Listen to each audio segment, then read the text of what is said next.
ငါးသမပေါင်းမိဖို့လေးနဲ့လည်းမလို့ပေါ့နော်ဒါကတော့ငါးသမပေါင်းအပေါ်ကငါးပေါ်တင်လောင်းပြီးဖို့ငါးသမပေါင်းစော်လေးချက်ထားတာပေါ့သူကငါးသမဒါတက်တက်ကျွန်တော်အရေးတောက်လေးလည်းပြေးဦးမှာပေါ့နော်ဒါငါးသမပေါင်းပေးရနေပြီးတော့အရေးတောက်လေးပြုတ်ဖို့ပေါ့နော်ငါးလေးကိုဒါကျွန်တော်တို့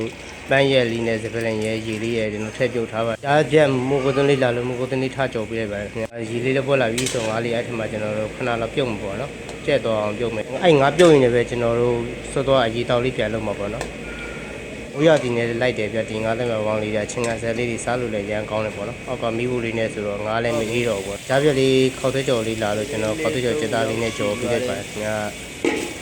ငါးလေးပြုတ်နေတဲ့ချိန်ခေါက်သွဲကြော်လေးကြော်ပေးရတယ်နော်ခေါက်သွဲကြော်လည်းပါဆယ်ဝယ်တာများတယ်ပေါ့နော်ကျွန်တော်ဆိုင်မှာပါဆယ်အများဆုံးလာဝယ်တာများပါလေခေါက်သွဲကြော်ကျွန်တော်တော့တီးရွက်နဲ့စားနဲ့တက်တက်ခေါက်သွဲနဲ့တက်တက်ခွဲပြီးမှကျွန်တော်တော့ကြော်တာပေါ့နော်ကျွန်တော်ကြော်တဲ့ပုံစံလေးပဲပြတာတော့တီးရွက်ကတီးရွက်နဲ့ဒါတက်တက်ခေါက်သွဲတက်တက်ကျွန်တော်အဲ့လိုခွဲပြီးမှလုပ်ပြီးတာပေါ့နော်တီးရွက်ချက်တဲ့ဆိုပြီးတော့လေးအသားလေးနေရပါ යි ခင်ဗျာ90ပေါင်းဟင်းလုပ်ပြီးဖို့ကျွန်တော်တို့စောစောငါးပြုတ်လေးထည့်ထားတယ်နော်ဒါတော့90ပေါင်းစော်လေးထည့်တယ်အချုံကန်လေးထည့်လိုက်တယ်ပေါ့နော်ဒါကတော့ရီတောက်လေးရပါ යි ခင်ဗျာဒါကတော့ငါးပေးနာမှာရီတောက်လေးရသွားပါ යි ခင်ဗျာဆက်လေးနဲ့တောက်လို့လည်းကောင်းတယ်နော်ငါးကလည်းစားလို့လည်းကောင်းတယ်ချင်းကန်လေးနဲ့ဒါအရီတောက်လေးပေါ့နော်အားကြီးလည်းမဆက်ပါဘူးကြဒါတောက်လို့ကောင်းရုံတော့ပေါ့နော်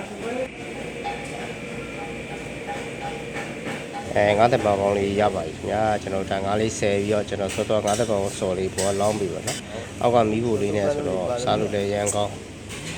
ငါးကတော့မအေးတော့ပေါ့နော်မီးဖို့လေးနဲ့စားလို့လည်းပိုကောင်းတာပေါ့ဒါမိုးတွင်းလေးဆိုပိုလိုက်ပါတယ်မိုးရသည်လေးနဲ့ဆိုဒီလိုငါးသက်ပေါင်းမီးဖို့လေးနဲ့ထိုင်စားရတဲ့ရတာဘာနဲ့မှမတူဘူးပေါ့နော်ဟိုကကျွန်တော်တမယာသီးလေးလည်းအကွန်လေးလီပြီးတော့ကျွန်တော်ပေါ်တင်ပေးမှာပေါ့နော်သူတို့နဲ့ live ဖက်ဆုံးကတော့ကျွန်တော်ပူစီနံလေးနဲ့ဓာတ်လိုက်တယ်နော်ငါးသမပေါင်းလေးနဲ့ပူစီနံလေးရွယ်လေးမှုေးလေးနဲ့အနံ့မှုေးလေးကဘာနဲ့မှမတူဘူးပေါ့နော်အနံ့လေးလည်းမှုေးတယ်စားလို့လည်း